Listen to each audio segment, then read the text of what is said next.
FightHype.com here with Ken Shamrock from the Lions Den Gym in Reno, Nevada. You got your fight coming up July 18th against Pedro Rizzo. How you feeling?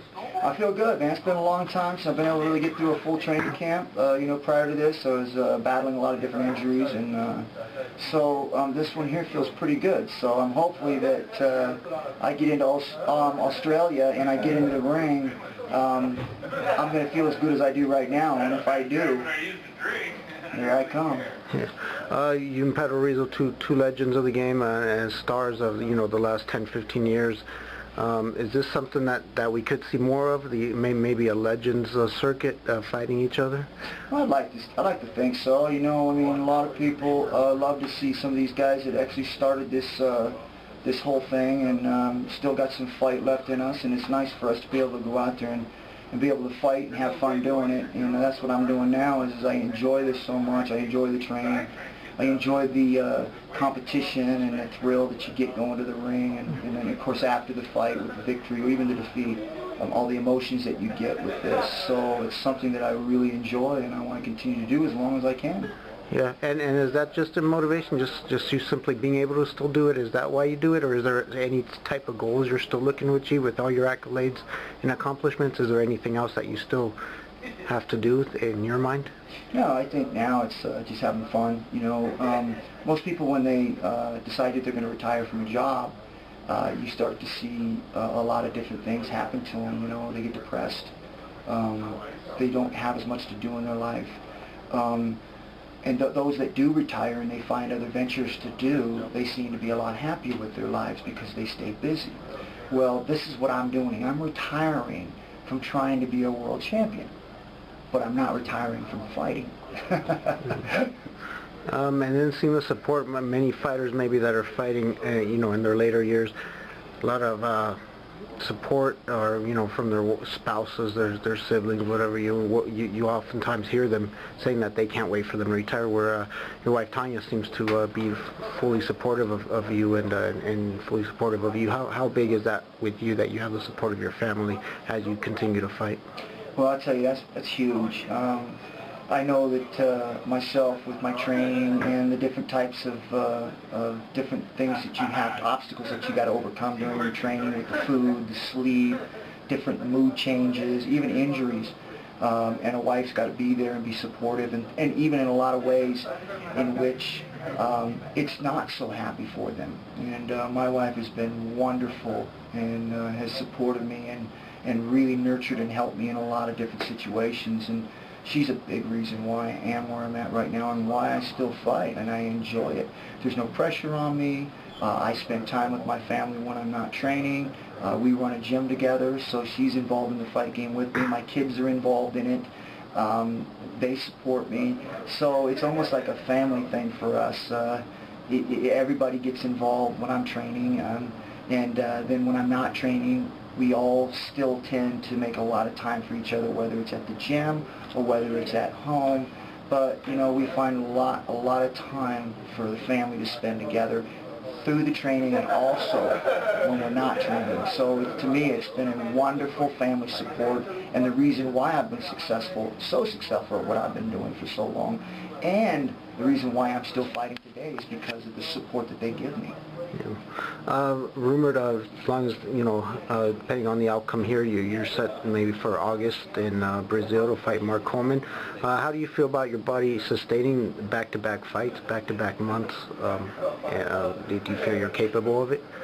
Oh, absolutely. I'm capable of it. In fact, the sooner the fights, the better for me, because then I don't have to go through all that rigorous training, which wears on a person when you get up over 45. I'm 46 now, almost 47.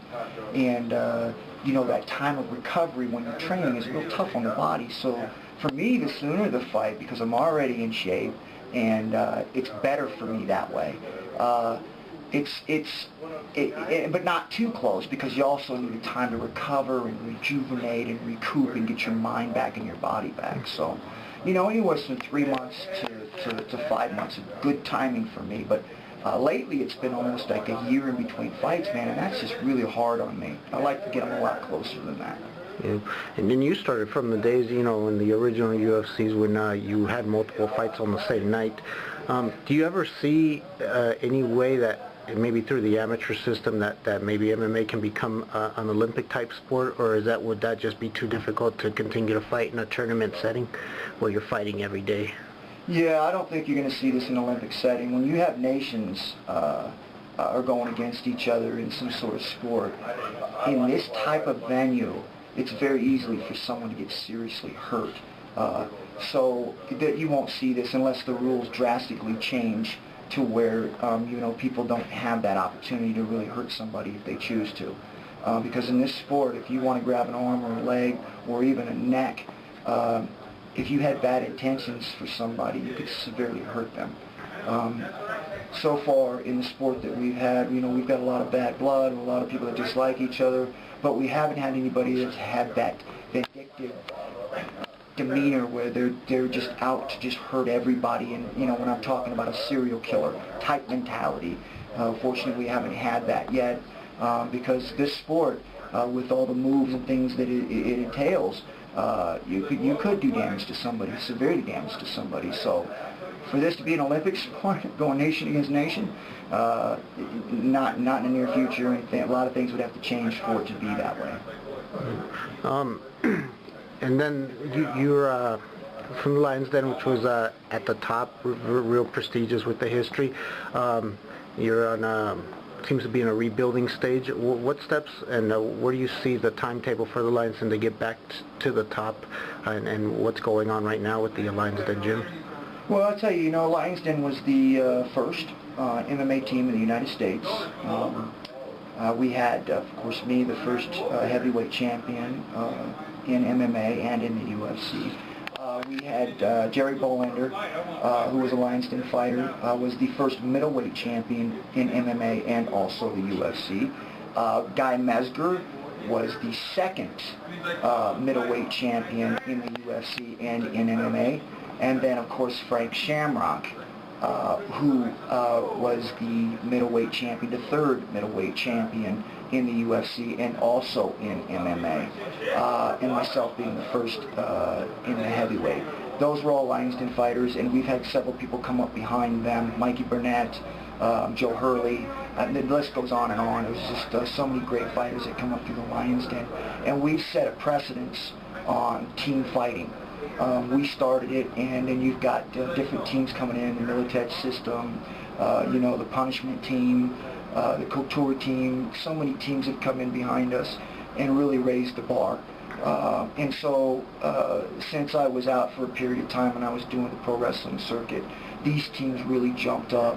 When I came back into the MMA world, I saw all these teams coming up and the training and the teachings, and it was just incredible to see these team concepts just jumping up, something that we started. So I decided, you know what, I need to get back in here and I need to start building this team. With the way that the MMA is going, it's on fire, and there's a lot of good teams out there. Whether or not we would be the dominant team like we were in the beginning, that's yet to be seen. It would be very tough to do that, considering there are so many teams out there now and so many variables to this sport. But I do believe that we will eventually be back where we need to be and fighting in the big shows. When things change, I think politically right now the Lions Den is not accepted in the big event, and I think that's just a lot of personal issues with them and not necessarily with the Lions Den itself. When those things are erased and maybe some role changes in there, the Lions Den will get a fair shake again, because we do have good fighters, but we're just not getting that exposure. You've talked about the politics. Now, with the evolution that you've seen MMA go through, what are some of the things that are being carried over that you like in the ways that it's improved over, or that it's evolved, and some of the ways that maybe that you would have liked to have seen the way it used to be carry over into today? What is it that they may be missing out on today that what was there yesterday? Well, I think one of the things that has made it such a big change from the beginning, and again, everything has to change, and you can't go back to that because it wouldn't work today.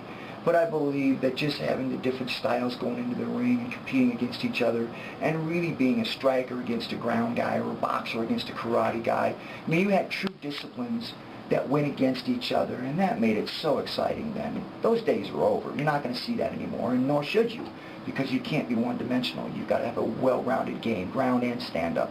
So those days are over, and that's one thing that has changed, although I like that better because it really took the disciplines and put them against each other.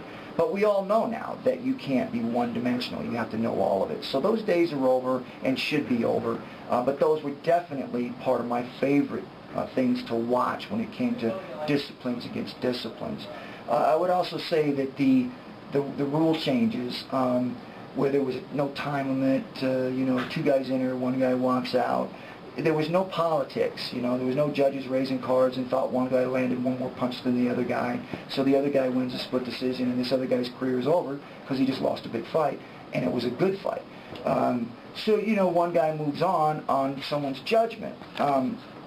Obviously, we know that that has to happen because it can't stay the same. But when you start doing that, there's politics. And when there's politics, there's always going to be favoritism. It's just the way the society is. You can't help it. And so it is what it is. But I like that part of it, where there was nobody deciding to fight for you but yourself. And I enjoyed that. I liked that the best. But again, I understand it had to change in order for it to make money for people to make a living. I understand that. The one thing that I see that has been changed, that has been so controversial and so one-sided that it's just ridiculous to even have the rule, is where a person gets the mount, gets the hooks in and gets the rear mount, and he flattens the guy out and they start punching. And they're saying no strikes to the back of the head.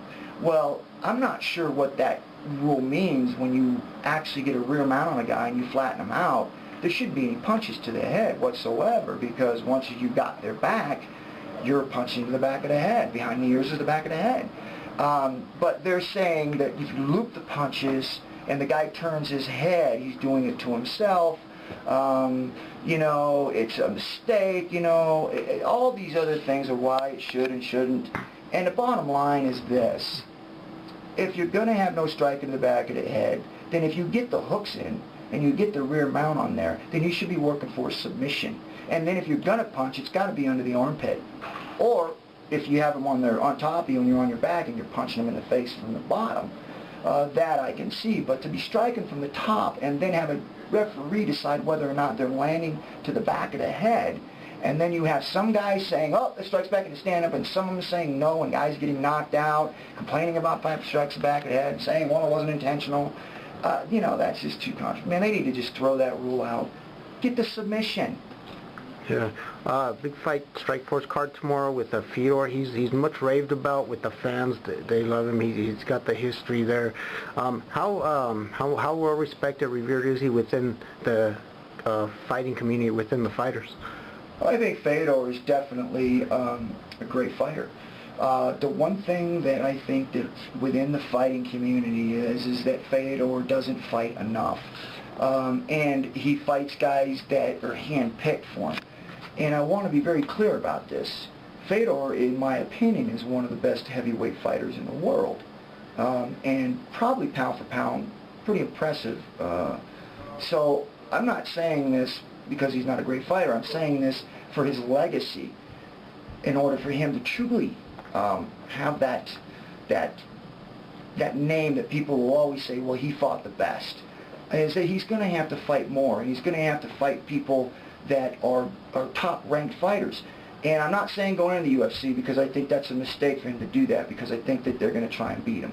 And I think that they'll, because you know, he's been out so long, and he comes from somewhere else, and it's just not a smart move for him. And I think it's smart for him to stay on his own and stand on his own 2 feet.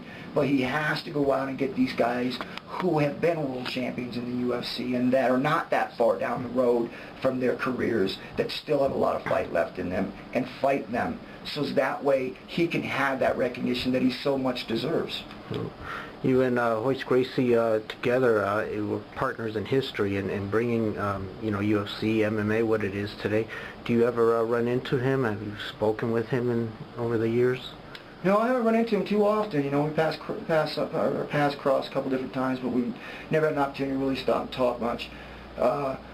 But, you know, again, me and Hoist did something that will never, ever be taken away. And I know that there's a lot of people that are so much trying to erase that history of the UFC. But I'm telling you, the beginning of the UFC is Horian Gracie and Bob Meyerowitz. They started this. And they're trying to bury that. They started this. It's their credit. They're the ones that did this and gave everybody else the opportunity to fight in this arena. And Hoist Gracie and myself are the ones that built this event with the rivalry that we had. And it really boomed with that rivalry, and people were always talking about the fight and who was going to win and who was going to do this. And it really jump-started it. And of course, then you see all these other fighters coming in here and fighting and taking it to another level. And that's why it's doing so well right now, because the young kids coming up today who truly want to be MMA fighters, not people that just want to get TV time and air time, but people that go through the training, work hard, and desire to be the best, and not just for the attention, but because they want to be the best fighter. You see these guys on TV, the show all the time, and they're phenomenal fighters, and they're carrying the torch, and they are doing a great job doing it. Yeah, and what a lot of people may not know, if they just see you fight, that you're actually a deeply rooted Christian. You also have the Lions Den ministry. Tell us a little bit about that. Yeah, you know, I've been a Christian since I was 10 years old, and I fell away from the Lord. Not fallen away, like I've never denied Him, but, you know, how we young think that we know it all, and that, you know, yeah, I'm a Christian, but I don't have to go to church, or I don't have to read the Bible. I can go out and live my life and pray every now and then. And it got me into trouble. You know, I went through the ringer there. I started doing a lot of bad things, and I started living real hard. And, you know, I mean, it took a toll on me. And I was able to really turn it around and say, you know what? I can't live like this. This is not who I am. I'm representing a person that I don't like. And so a lot of people who saw me in certain different times where I was out partying and doing all those things, you know, that's not the Ken Shamrock that I am. I'm a person that loves the Lord. I love my wife. I love my family. And I don't want to be remembered as the guy that goes out partying and chasing women and not caring for his family. That's not who I am, and that's not who I want to be. I love the Lord. I want to live for the Lord. I'm going to represent the Lord. And I'm going to take care of my family. I'm going to take care of my wife. And I'm going to try my best to represent the Lord the best I can. And you've always been pretty honest, spoke pretty openly to all your students whenever you've given testimonies at churches. Recent interview that was edited, I guess the full version's coming out. You have admitted your past with steroids. However, the impression seems to be that you feel that steroids should be legal. What is your take, and what are you looking to clear up on that issue? Well, like I said, I don't think steroids should be legal. The reason why is this. If you make steroids illegal, then that means people are going to go out there and do whatever they want with them. And that creates a danger, because most people don't understand the danger of steroids when you overuse them. But steroids has a place in our world in sports. And as much as people want to keep pushing it out and keep saying they're bad, to me it's amazing where you get a person that gets caught for steroids and they want to completely take everything away from him that he achieved in any sport that he's in. But if he does cocaine or drinks alcohol or cheats on his wife or goes out and does multiple damage to somebody by beating them up, we let it go. We say, oh, we'll get him rehab, or we'll take care of him. Oh, he's got issues, he's got problems. But man, if you got somebody who's trying to improve himself and make him a better person, we want to crush him. We don't want to give him an opportunity to recover. We don't want to give him an opportunity to at least try and make amends for what he's done. We want to crush him. We want to crucify him. If we're trying to make himself better, but someone done cocaine and alcohol and cheating on their wives and beating people up and just acting crazy, we want to get him rehab. We want to send him to a sex therapist. I mean, we got so many ways to forgive them, but boy, don't you ever get caught using steroids, because we'll crucify you. Any closing thoughts that you'd like to send out there to your fans? Oh, I just want to thank the fans for supporting me over the years.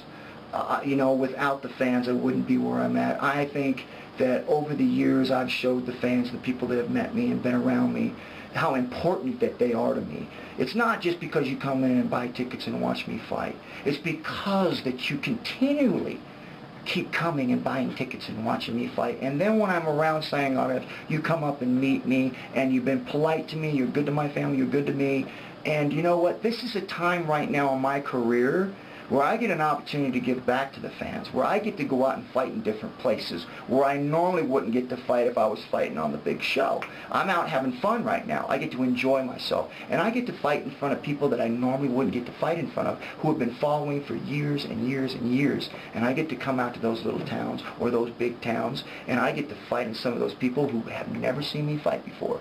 And I get to meet them and shake their hand. This is my time to give back to you, and I'm going to enjoy every minute of it. All right, thank you very much, and good luck to you. Thank you for your time.